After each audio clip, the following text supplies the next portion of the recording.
Hello friends, welcome back. Today we have a question number 10 of exercise 5.3 arithmetic progression. Question number 10 says that show that A1, A2, AN and so on form an AP where AN is defined as below. इसके first part में AN equal to 3 + 4n and इसके second part में AN equal to 9 - 5n given है. Also find the sum of the first 15 term in each case. यहाँ इस question में दो parts है जिसमें कि AN को डिफाइन कर दिया गया है. यहाँ पर हम पहले फर्स्ट पार्ट को समझते हैं, सेकेंड पार्ट भी सिमिलर है. इसके फर्स्ट पार्ट में AN equal to 3 + 4n given है. इसके हेल्प से हमें एक सीक्वेंस निकालना है A1, A2, A3, A4 and so on. यहाँ पर इस सीक्वेंस में आपके पास ये आपका फर्स्ट टर्म, ये सेकेंड, ये third, fourth and so on. Okay, उसी तरह ये जो है आपका nth टर्म है जिसे कि डिफाइन किया गया है 3 + 4n के फॉर्म में.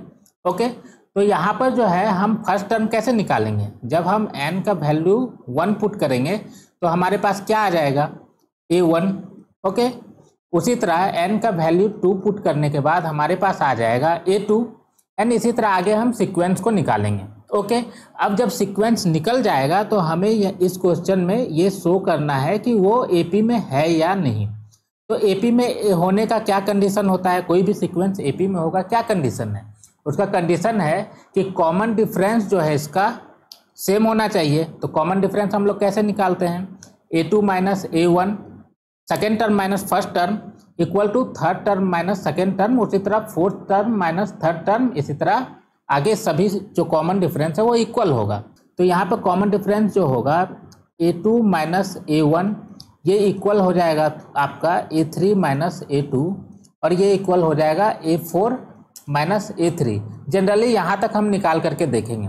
ओके, अब जब ये इक्वल हो जाएगा तो यह AP में हो जाएगा और ये AP में है तो उसके बाद जो है हमें फर्स्ट 15th टर्म तक के सम को फाइंड करना है. इसी तरह हमें सेकेंड पार्ट वाले क्वेश्चन को भी सॉल्व करना है. ओके, अब हम इसके क्वेश्चन को एक एक करके सॉल्व करते हैं. इसके फर्स्ट पार्ट में nth टर्म दिया गया है 3 + 4n. तो यहाँ पर जो है n इक्वल टू 1 पुट करेंगे तो ये हो जाएगा A1. तो A1 इक्वल टू कितना हो जाएगा, 3 + 4 × 1. इसे सॉल्व करने पे आ जाएगा आपके पास 3 + 4 7. उसी तरह n इक्वल टू 2 पुट करने के बाद क्या हो जाएगा, A2. ये हो जाएगा आपका 3 + 4 × 2 इक्वल टू कितना हो जाएगा, 3 + 8 इक्वल टू होगा 11. उसी तरह A3 इक्वल टू हो जाएगा 15. Similarly n equal to 4 put करने के बाद A4 हो जाएगा 19 एंड इसी तरह हम आगे भी इसे निकाल सकते हैं. Now the sequence is 7, 11, 15, 19 and so on. अब हमें यहाँ कॉमन डिफरेंस को फाइंड करना है. कॉमन डिफरेंस क्या हो जाएगा आपका, A2 - A1. यहाँ है A2 आपके पास 11 है, A1 7 है, इक्वल टू कितना हो जाएगा 4. इसी तरह A3 - A2 इक्वल टू कितना हो जाएगा 15 - 11 इक्वल टू 4. इसी तरह A4 - A3 इक्वल टू हो जाएगा 19 - 15 इक्वल टू 4. यहाँ पर जो है कॉमन डिफरेंस हम देख रहे हैं कि सेम है, इसलिए ये जो सीक्वेंस है वो AP में होगा. नाउ अब हमें क्या फाइंड करना है, सम ऑफ फर्स्ट 15th टर्म. तो हमें यहाँ पे S15 को फाइंड करना है. यहाँ पर हम SNth टर्म के फॉर्मूला को पहले लिख लेते हैं. SN इक्वल टू हो जाएगा आपका n/2 2a + n - 1 × d. अब इसमें सभी वैल्यू को पुट कर देते हैं. तो यहाँ पे n का वैल्यू जो है 15 है, तो यहाँ पे हो जाएगा 15/2 2 × a. a आपका फर्स्ट टर्म है, फर्स्ट टर्म यहाँ पे 7 गिवन है, हमने फाइंड किया है, प्लस n - 1, n 15 है तो 15 - 1 आपका हो जाएगा 14 × d. यहाँ पे 4 हमने फाइंड किया है.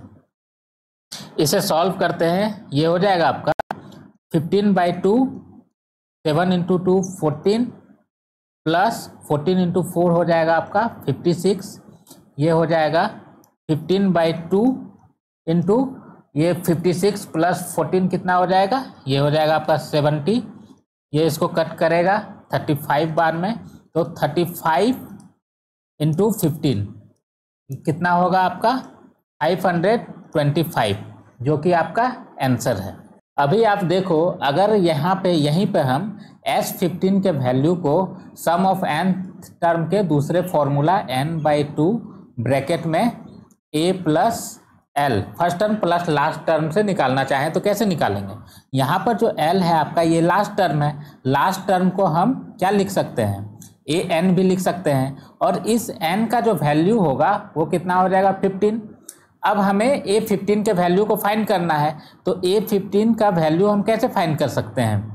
यहाँ पर जो गिवन है 3 + 4n, वहाँ पर n = 15 पुट कर देना है। ओके, तो 3 + 4 × 15, इसका वैल्यू कितना हो जाएगा, ये हो जाएगा आपका 3 + 15 × 60 60, तो ये कितना हो जाएगा 63। तो सम ऑफ 15th टर्म का वैल्यू क्या हो जाएगा यहाँ पे, तो S15 = हो जाएगा 15/2, ये फर्स्ट टर्म है आपके पास 7 और लास्ट टर्म हमने 63 फाइंड किया है। ओके, तो इसका वैल्यू हो जाएगा 15/2 × 63 + 7 कितना हो जाएगा 70। सेम यहाँ पर जो आया है आपके पास वही आ गया यहाँ पर भी, तो इसका वैल्यू कितना हो जाएगा 525। ओके, नाउ इसके दूसरे पार्ट में चलते हैं। इसके सेकेंड पार्ट में an = 9 - 5n गिवन है। यहाँ पर भी हम n = 1 पुट करेंगे, जिससे कि a1 का वैल्यू हमें मिल जाएगा, क्या मिलेगा 9 - 5 × 1, ये हो जाएगा आपका 4। उसी तरह n = 2 पुट करने पे क्या हो जाएगा, ये हो जाएगा आपका 9 - 5 × 2 = 9 - 10 = -1। इसी तरह n = 3 पुट करने के बाद क्या हो जाएगा 9 - 5 × 3, ये हो जाएगा आपका 9 - 15 = हो जाएगा -6। उसी तरह a4 = हो जाएगा, ये आपका 9 - 5 × 4 = 9 - 20 = हो जाएगा -11। और इसी तरह हम आगे निकालते चले जा सकते हैं। ओके, तो यहाँ पर जो है सीक्वेंस हमें क्या मिल रहा है 4 - 1 -6 and -11 and so on. Okay, अब हमें यहाँ कॉमन डिफरेंस फाइंड करना है, तो कॉमन डिफरेंस कैसे फाइंड करेंगे, a2 - a1 = हो जाएगा -1 - 4, ये हो जाएगा आपका -5। उसी तरह a3 - a2 हो जाएगा, ये होगा -6 -1, कितना होगा -6 + 1, इसका वैल्यू हो जाएगा -5। उसी तरह आप निकाल सकते हैं a4 - a3 = a4 है आपका -11 -6। ओके, तो ये हो जाएगा -11 + 6, इसका वैल्यू भी -5। तो यहाँ पर हम देख रहे हैं जो आपका कॉमन डिफरेंस है वो हर जगह सेम है, इसलिए यह सीक्वेंस क्या हो जाएगा AP में हो जाएगा। ओके, नाउ अब हमें जो है S15 के वैल्यू को फाइंड करना है। S15 = कितना हो जाएगा, ये हो जाएगा आपका 15/2, 2 × a कितना है 4, ये 4 हो जाएगा 2a + n - 1, n हमारे पास 15 है, तो n - 1 कितना हो जाएगा 14, और कॉमन डिफरेंस हमने फाइंड किया है -5, ये हो जाएगा आपके पास। ओके, इसे सॉल्व करते हैं। यहाँ पर हो जाएगा आपके पास 15/2, 4 × 2 8 + 14 × 5 होगा 70, और ये माइनस का साइन रह जाएगा, तो कितना हो जाएगा -70 = 15/2 8, और प्लस माइनस माइनस हो जाएगा, यहाँ पे हो जाएगा 8 - 70, ये हो जाएगा आपका 15/2 8 - 70 हो जाएगा -62। अभी 2 से इसको कट कर देते हैं, कितने बार में कट कर देगा ये 31 बार में, तो कितना हो जाएगा हमारे पास 15 × -31, वैल्यू कितना आ रहा है, ये हो रहा है आपका -465, ये आपका रिक्वायर्ड आंसर है। That's it for the today, मिलते हैं नेक्स्ट वीडियो में। Thank you.